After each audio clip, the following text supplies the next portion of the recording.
যেই বাড়িটায় শৈশব কৈশোর কাটছে আজকে সেই বাড়িরও মেহমান হয়ে গেছি। বিয়ের পরে একটা মেয়ের আসলে নির্দিষ্ট কোনো বাড়ি নেই। আসসালামু আলাইকুম, সবাই কেমন আছেন? আশা করি সবাই অনেক ভালো আছেন। আজকে আম্মুর হাতের একটা গরুর মাংসের রেসিপি শেয়ার করবো। আর এই মাংসের রান্নাটা আম্মুর কাছ থেকে শিখছি আর কি। তো আম্মু এইভাবে গরুর মাংসটা রান্না করতো যে খেতে অনেক বেশি মজা হয়। তার আগে বলেন এখানে পায়েসটাও বসিয়েছিলাম। যেহেতু বোন 4 মাস পরে আসছে আর ও অনেক দিন পরে আসে, তখন অনেক বেশি ভালো লাগে। আর যেহেতু আসার পরে কিন্তু 3টা বোন একসাথে থাকা হয় না, তখন অনেক বেশি ভালো লাগে।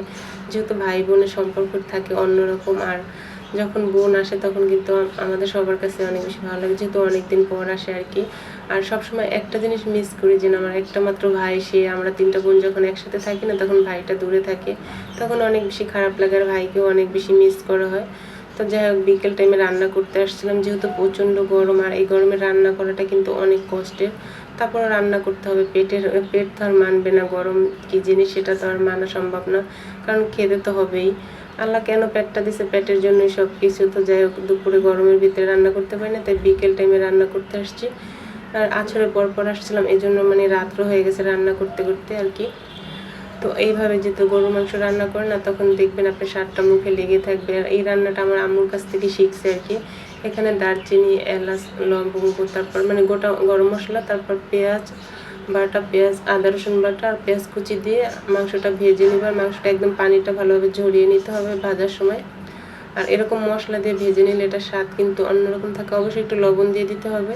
তো কিছুক্ষণ ঢেকে তারপর পানিটা যখন শুকিয়ে আসবে, একদম ভাজা ভাজা হয়ে আসবে, সেই পর্যায়ে অন্যান্য মশলাগুলো অ্যাড করে দেবো। আর এইভাবে দেখবেন গরুর মাংস রান্না করে খেয়ে দেখবেন স্বাদটা মুখে লেগে থাকবে আর কি।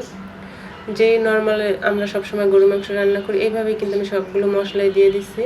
তো দিয়ে তারপর এখন হলুদের গুঁড়া, মরিচের গুঁড়া, গরম মশলার গুঁড়া আর অন্যান্য মশলার যে গুঁড়াগুলো থাকে সেগুলো দিয়ে মাংসটা আবার কষিয়ে নিব। সেই পর্যায়ে অল্প একটু পানি দিয়ে দিয়েছিলাম, তারপর ঢাকনা দিয়ে আরও কিছুক্ষণ কষিয়ে নিব, যাতে মশলার কাঁচা গন্ধটা চলে যায়। এরকম যখন একটা তেল উপর থেকে বেশি আসবে, সেই পর্যায়ে এখানে কিছুটা পানি অ্যাড করে দেবো, যাতে মাংসটা সেদ্ধ হয়ে যায়।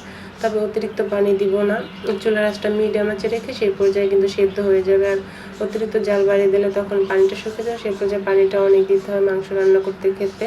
তো এখানে অল্প একটু টিকা বানাবো ভাগ্নির জন্য আর কি, সেজন্য একটু টিকাটার জন্য কিছুটা গরু মাংস সেদ্ধ দিয়ে দিলাম।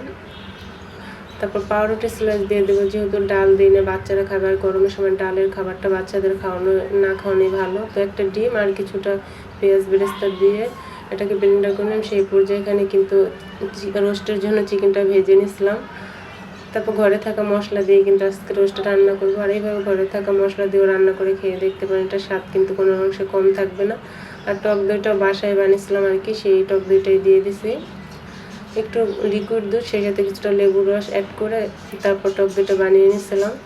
আর এইভাবে কিন্তু আপনি ঘরে থাকা মশলা দিয়েও কিন্তু আপনি রোস্ট রান্না করতে পারেন, সেটার স্বাদ কোনো অংশ কম থাকবে না প্যাকেটের মশলা থেকে।